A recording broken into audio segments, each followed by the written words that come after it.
तो इस पार्ट में हम देखने वाले हैं कि क्या था हमारे हीरो की माँ की मौत का रहस्य और आखिरकार स्नेक मैन क्यों पड़ा है हमारे हीरो की जान के पीछे। जानने के लिए देखते रहिए पार्ट 3 और लाइक और सब्सक्राइब जरूर कर दिए, जिससे हमें मिलती है मोटिवेशन और पार्ट्स बनाने की। जय हिंद। तभी ये जॉन को पता लगता है कि उस मिस्टीरियस बीइंग का नाम है टोटम अजूसी और वो उसकी माँ को जानते थे। तभी वो उनसे पूछते हैं कि क्या वो उनकी माँ को जानते थे। तो अजूसी हेजोन को प्यार से गले लगा लेते हैं और कहते हैं कि वो उन्हें बहुत याद किया करते थे और उसने हेजोन को बहुत मिस किया। तभी नेक्स्ट सीन में हम देखते हैं कि वो टोटम अजूसी के घर चले जाते हैं और वहाँ पे हेजोन अपनी माँ की तस्वीर देखता है और टोटम अजूसी से पूछता है कि वो जानना चाहता है कि उसकी माँ आखिरकार मरी कैसे। तो अजूसी उन्हें बताता है कि एक रात को उनके घर के ऊपर बिजली गिर गई थी, उसी में उसकी मॉम की मौत हो जाती है। तभी एक इंसान बाहर से सब कुछ देख रहा होता है। तभी नेक्स्ट सीन में हम देखते हैं अजूसी का फ्लैशबैक और हेजोन की माँ अजूसी से कह रही है कि कोई एक है जो ड्रैगन बनने की कोशिश कर रहा है और वो कहती है कि उसके पास बहुत ही सारी स्ट्रॉन्ग पावर्स हैं और वो उससे जीत नहीं सकती। तभी पीछे से हेजोन आ जाता है और तभी उसकी माँ उसे वो नेकलेस दे देती है और वो कहती हैं कि ये नेकलेस उन्हें एक जनरेशन से दूसरी जनरेशन तक पास किया गया है और वो नेकलेस उन्हें हमेशा ही रक्षा करता है और वो उसे हमेशा पहने रखे क्योंकि वो जहाँ भी होगा वो उसकी रक्षा करेगा। तभी अजूसी और उसकी माँ बहुत ही डर रहे होते हैं कि वो कहीं टाइगर को जगा ना दे। तभी हेजोन उनसे पूछता है कि आखिर ये इंसान है कौन जो ड्रैगन बनने की कोशिश कर रहा है और खुद को ड्रैगन कहता है। तभी अजूसी हेजोन को कहते हैं कि वो उसकी माँ का बहुत ही बड़ा दुश्मन है और वो है इमोगी। और हम देखते हैं कि इमोगी उस स्नेक जैसे इंसान का पीछा कर रहा है जो कि चैप्टर 1 में हेजोन पे अटैक करता है और वो स्नेक जैसे बीइंग से पूछता है कि तुम वही हो ना जिसने टाइगर को जगा दिया और वो है कहाँ पर। तभी नेक्स्ट सीन में हम देखते हैं कि डिटेक्टिव जो है नाइन टेल फॉक्स से पूछ रही है बेयर और टाइगर क्लैन के बारे में। तभी नाइन टेल फॉक्स कहता है कि इसमें कुछ ऐसी सच्चाई भी थी जो अभी तक इंसान नहीं जानते और वो कहता है कि वो इंसान जिसने इस लड़ाई को शुरू किया था वो और कोई नहीं बल्कि था टाइगर चीफ, जो बल्कि और कोई नहीं बल्कि है गॉड ऑफ वॉर ईस्टर्न सी का। और वो कहता है कि जैसे ही टाइगर्स हार गए तभी उनका नाम हमेशा के लिए इस पृथ्वी पर से हट गया। तभी डिटेक्टिव फॉक्स से पूछती है कि क्या वो उसी इंसान को ढूंढ रहे हैं जो कि है गॉड ऑफ वॉर ईस्टर्न सी का। तो फॉक्स कहता है कि हाँ वो उसी को ढूंढ रहे हैं जिसे नॉक्ट्रिन डेविल सेक्ट ने आज़ाद कर दिया और वो उसका इस्तेमाल करना चाहते हैं। और वो कहता है कि तभी उसे उसे मारना होगा। तभी नेक्स्ट सीन में हम देखते हैं कि हेजोन जो है ट्रेनिंग कर रहा है और अजूसी और टाइगर उसे ट्रेन कर रहे हैं। तभी बहुत दिन बीत जाते हैं और हेजोन जो है पहाड़ों में अपनी ट्रेनिंग कर रहा है और वो अपना सारा पिछला कल भूलना चाहता है।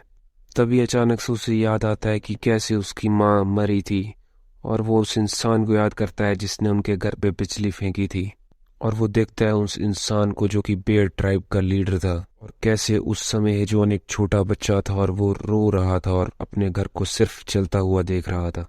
तभी अचानक से हेजोन की आंखें चमक उठती हैं और उसे अचानक से नई पावर का एहसास होता है और वो टाइगर और जूसी को अटैक कर देता है। तब ये जूसी देखते हैं कि ये जवान दूसरों की पावर को भी अपने अंदर ले सकता है।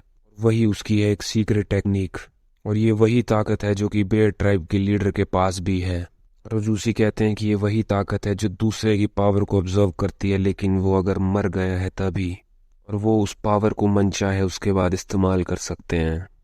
तभी टाइगर को एहसास होता है कि अगर यह सब कुछ सच है तो इसका मतलब है कि हेजवान जो है आखिरी एक बचा हुआ बेयर ट्राइब का है। तभी हेजवान अपनी माँ को याद करता है और वो फाइनली नॉर्मल हो जाता है। तभी नेक्स्ट सीन में हम देखते हैं कि अब अजूसी और टाइगर सो रहे हैं लेकिन तभी कोई उन पे अचानक से अटैक कर देता है और उसी समय हेजवान जो है अपनी ट्रेनिंग कर रहा है और दो मिस्टीरियस बीइंग हेजवान पे भी अब अटैक करने आ गए हैं। अब हेजवान जो है परेशान हो जाता है, उसे नहीं पता कि अब वो क्या करे, क्या वो उनसे लड़े या वहां से भाग जाए। तभी हम देखते हैं कि टाइगर और अजूसी को जो जिससे लड़ रहे थे वो वही औरत है जिसके पास खुद ही हील होने की शक्तियां और दूसरे के पास है बहुत ही शक्तिशाली ताकत।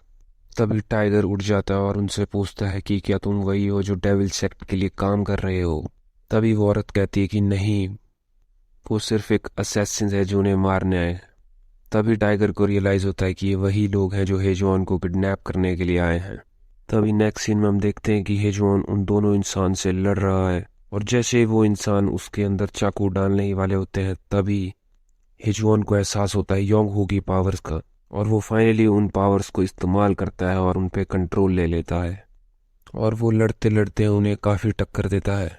तभी उन दोनों बीइंग्स को रियलाइज़ होता है कि आखिरकार इमूगी को इस पावर क्यों चाहिए।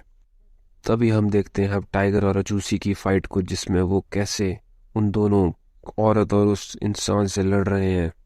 तभी उस औरत को एहसास होता है कि उसने अजूसी को एक नॉर्मल इंसान समझा और उसे नहीं पता था कि ये भी एक आउटसाइडर ही है। तभी फिर वो औरत और वो इंसान मिलके एक बहुत ही कंबाइन अटैक का इस्तेमाल करते हैं।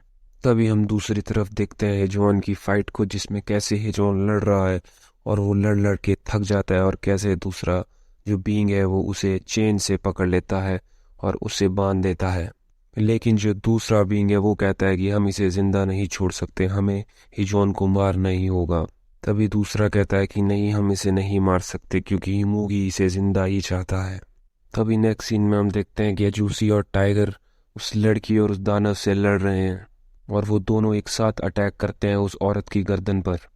तभी नेक्स्ट सीन में हम देखते हैं कि हेजोन के साथ जो दो मिस्टीरियस बीइंग थे वो आपस में ही लड़ने लग जाते हैं, क्योंकि एक हेजोन को मारना चाहता था और दूसरा हेजोन को जिंदा चाहता था। तभी उन दोनों में से एक पॉइजन का इस्तेमाल करके दूसरे को अपने वश में कर लेता है, और वो दूसरे को हरा देता है अपने पॉइजन की हेल्प से, और वो हेजोन को अपनी पकड़ में ले लेता है। तभी नेक्स्ट सीन में हम देखते हैं कि टाइगर और अजूसी अपने दोनों एनिमीज को हरा देते हैं, और कैसे हेजोन उनकी पावर को ऑब्जर्व कर रहा है उतनी दूर से। तभी हम नेक्स्ट सीन में देखते हैं कि जो दो मिस्टीरियस बीइंग जो कि हेजोन से लड़ रहे थे, उनमें से एक जिसे पॉइजन का शिकार हो गया था, वो अचानक से जाग जाता है और अपनी बहुत ही पावरफुल फॉर्म का इस्तेमाल करके वो दूसरे पॉइजन वाले इंसान को हरा देता है। मगर वो भूल जाता है कि अगर वो इसको मारता है तो वहीं पे हेजोन है जो कि एक मरे हुए इंसान की पावर को ऑब्जर्व कर सकता है।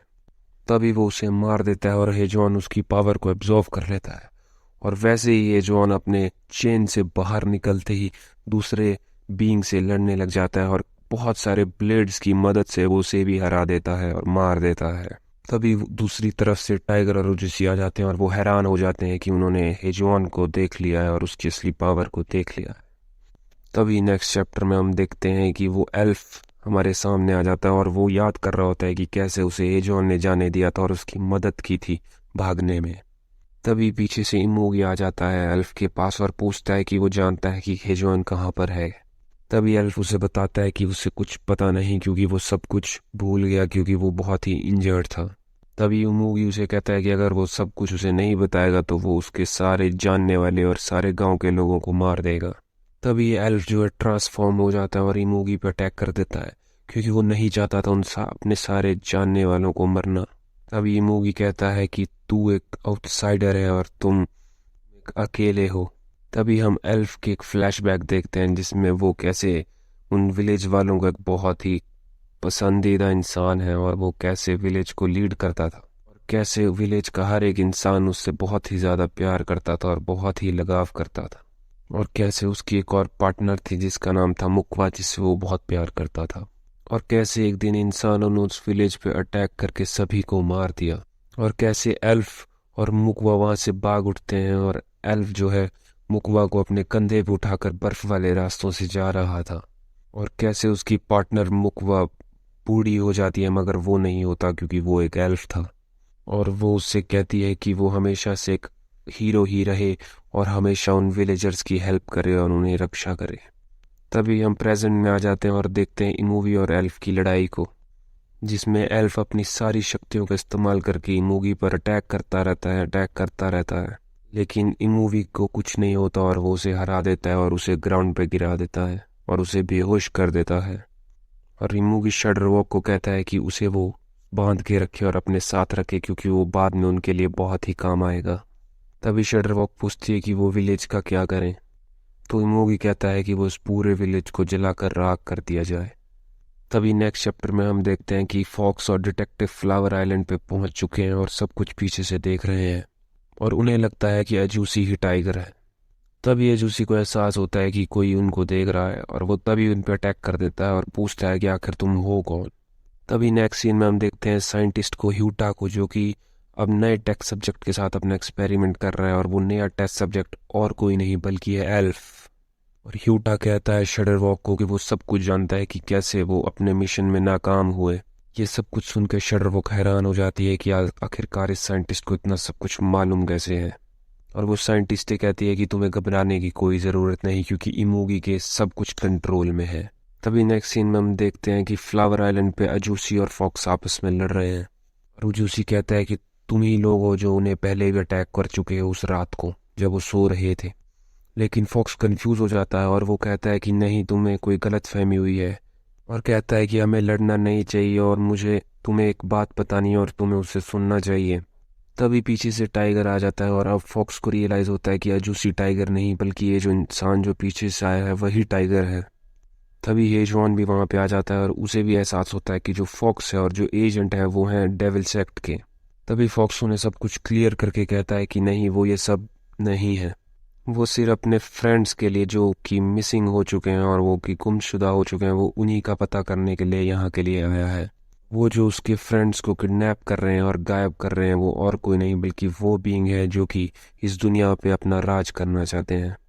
और वो कहता है कि ये सारी ऑर्गेनाइजेशन जो सब कुछ ये कर रही है उनका लीडर और कोई नहीं बल्कि है इमोगी। तभी नेक्स्ट चैप्टर में हम देखते हैं कि वो सभी एक साथ बैठकर बात कर रहे हैं और फॉक्स उन्हें कहता है कि इमोगी उन पे तभी अटैक नहीं करता क्योंकि टाइगर उनके साथ है, और अगर जब तक टाइगर साथ है तब तक इमोगी हेजॉन पे अटैक नहीं करेगा।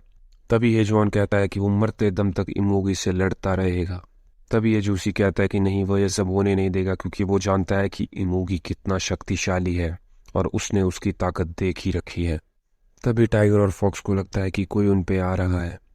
तभी कुछ अननोन बीइंग्स उनके घर पे अटैक करते हैं और घर को तोड़ देते हैं और वो देखते हैं कि वो और कोई नहीं बल्कि है शडरवॉक और इमोगी।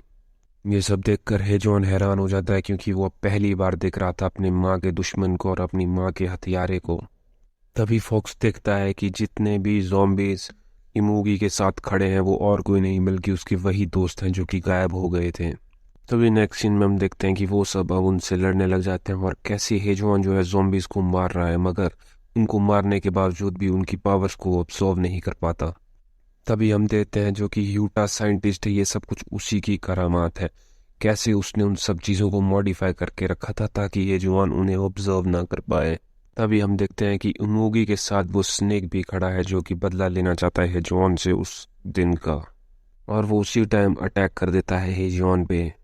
लेकिन जैसे ही वो अटैक करता है स्नेक अचानक से मर जाता है और हेजॉन उनकी सारी पावर को ऑब्जर्व कर लेता है। लेकिन उसी समय हेजॉन को रियलाइज होता है कि वो उस स्नेक की पावर्स के साथ साथ उसका पॉइजन को भी एब्जॉर्व कर रहा है और वो पॉइजन उसे अब मार रहा है। और अब हम देख रहे हैं कि हेजॉन मरने वाला है उस पॉइजन से, और इसी के साथ चैप्टर एंड हो जाता है।